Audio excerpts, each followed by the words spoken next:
Well, this is escalating quickly. US President-elect Donald Trump talks about using economic force to annex Canada. This is my outline for what was going to be like a 10-minute video about how you shouldn't dismiss Trump's joke to annex Canada. But now that this news is broke, I have to condense that into like 3 minutes, so here goes. For like a month now, people have been dismissing this idea as like just a joke. But like, let's remember that these are the people that literally shitposted their way into the White House. Him and Elon Musk apparently have been able to put out racist memes in order to get control of the largest military in the world. That's how stupid the timeline we're in is. But in between all of that, Kevin O'Leary, possibly the future owner of TikTok, went on Fox News to talk about how this is all about resource extraction. Makes sense because the resources Canada have, the U.S. needs, particularly power and water.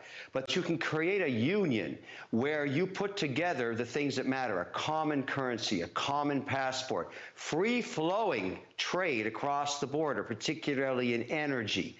There's unlimited power in Canada.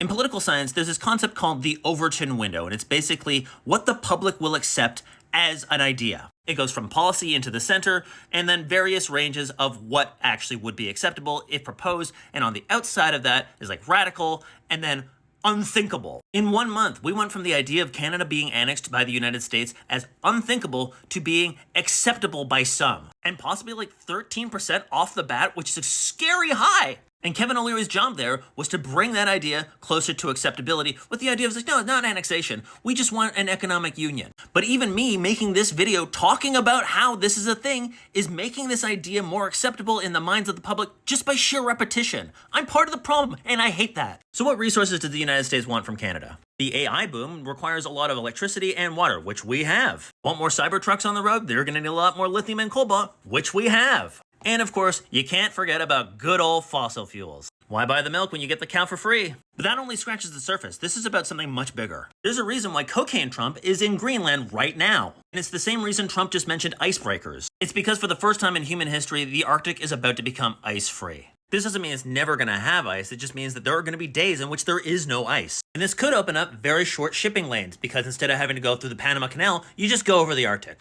The US Geological Survey estimates that about 13% of the world's undiscovered oil is in the Arctic Circle, along with about 30% of the world's undiscovered fossil gas. And if Trump had access to Canada and Greenland, look how much drill baby drilling he could do. In a roundabout way, this is a climate policy. The climate has changed, so the Arctic has melted, which means there's more oil and gas, which means there's more climate change. In the meantime, I'm no legal expert, but the idea of selling your country to another country sounds an awful lot like treason, so maybe some of you can give me some clarity on that. Fall off for more Canadian shit.